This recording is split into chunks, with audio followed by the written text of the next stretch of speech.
Hi, I'm Dave, and I'm in InMe.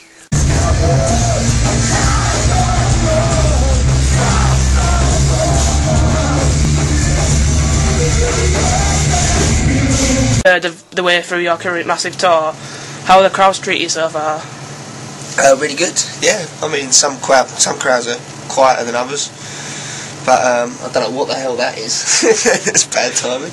But no, some are crazier, and I think it sometimes, often, I know it's sad to say this, but it depends on kind of like what day of the week. So if it's later in the week, people get a bit more drunk because they don't have to worry because the weekend's coming up. And I think if you get a few drunk people in there, sometimes things get moving a bit quicker because your inhibitions go away, kind of thing. But no, the whole response has been amazing. It's like some of them have been sold out, which is always nice. And and I'm going to sign this. No, overall response has been brilliant, and we're playing 5 new songs from the album, so that's half the new album, and I think they've gone down really well as well. Like, so that's exciting for us as a band. You know, people do go crazy for the older stuff, but it's nice for us when they respond to the new stuff. But straight on to the next question: how are the fans receiving the Pride? Yeah, I think that it's been 99% amazing response, quite overwhelming, and I know it doesn't mean anything, but we've got a high chart position, which means people are getting involved and jumping on board and buying it in the first week, and it's a different direction. So we always try and change direction each album, and I think it's a much better in me. You know, it's like an amalgamation of all of our previous albums, and then with a fresh kind of, like, I think we're a bit more mature. So it's exactly kind of what we wanted to create. So we're usually I stop listening to our albums like a week after we make them because I'm quite hypercritical, but I still really like the album. How was the experience of writing and recording the Pride? Really chilled out. I worked with a guy called Mike Curtis from Fakemoto, and he's just amazing.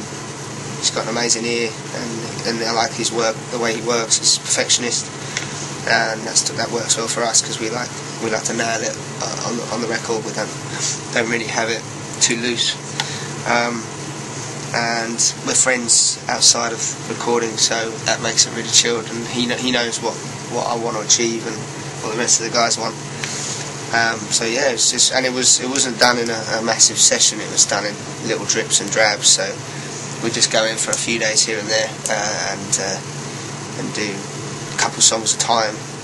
So yeah, really chilled out, no hiccups, and hence all the studio videos are us just goofing around, because all the work side of things of getting it done was just so smooth and easy that we could just goof about and there's no stress. So, yeah. After chilled out sounds of the new album, can fans expect more of the same, or a totally new sound on future albums? It'll always be different. I imagine we consciously try to make it different each time to keep things fresh for us and the listeners, we think, and we constantly change, we constantly progress as musicians. Like, music is our life, so we're always working on it and working on new ideas and how to explore different areas. So it will definitely be very different. But I'm thinking, I've got some ideas in my head. I don't know whether people, the powers that be, will be too happy about it, but I've got an idea in my head for something that's larger than just an album kind of thing. But it's just ideas at the moment, so I don't want to say anything in case I change my mind or something goes wrong. Do you plan on using electronics and dubstep samples in future albums? I don't think we ever really used dubs. I mean, we did that one song, Bury Me Deep Beneath Your Skin. The intro's got a little kind of dubstep influence. But we will continue to use electronic sounds, I imagine. Like, that's just something I'm into, something Greg's into. So we like to program a lot, and to me it's just an additional colour to the other instruments.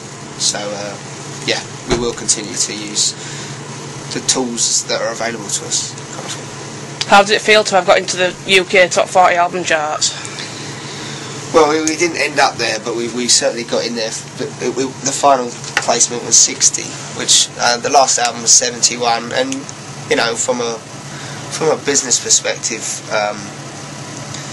it doesn't mean anything to get in the charts, but a lot of press and radio have turned their back on the band because we're old news, you know, like we had our big shot when we were teenagers, you know, everything went quite crazy, and then it died down again, and now we're on kind of a natural, like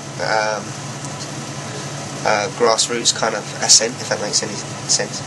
But I think it's important when people go, oh, you know, InMe got to, we hit 26 on like the midweeks, and we did pretty well in the iTunes charts. It just means people that could possibly help us further our music career prick their ears up and listen, and that's what we need, really. We need, like, and that's just the fan base creating that. So that's why I think it's been important to us to kind of like always remain true to them, and they're always kind of true to us, and they stick by us, and they come to all the gigs, and it grows organically. And I think that's the best way to do it via an amazing relationship with your fan base, if that makes any sense. How was it to receive so much support in the Pledge campaign? Like I said, like it's all them, like, and they blow us away, like, on the day.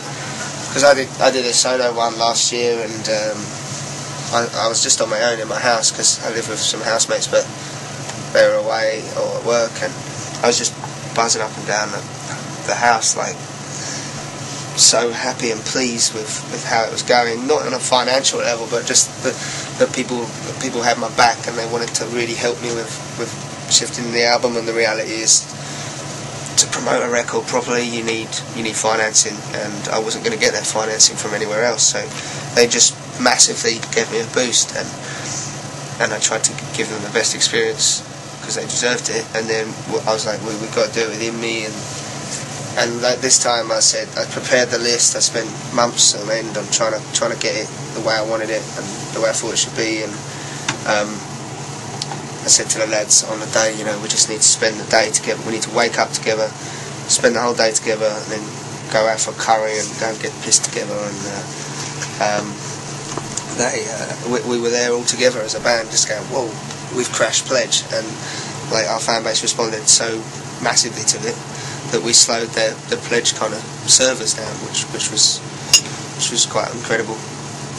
So yeah, like, once again, it's like it's direct to, it's the band direct to the fans, and I think that they do that to help us is amazing. Like, couldn't believe some of the support we were getting. Do you have any plans for after tour as a band? Yeah, we're going to do some recording straight after this tour. We've got another 24 dates or something, and then we're going to excuse me, that's Siri reminded me that I've got an interview. I've got to do an interview. I've done it. Good old Siri. Sorry, where were we? Lost my train of thought. Album, tour. Yeah, after that's tour. it. Yeah, do a bit of recording after that.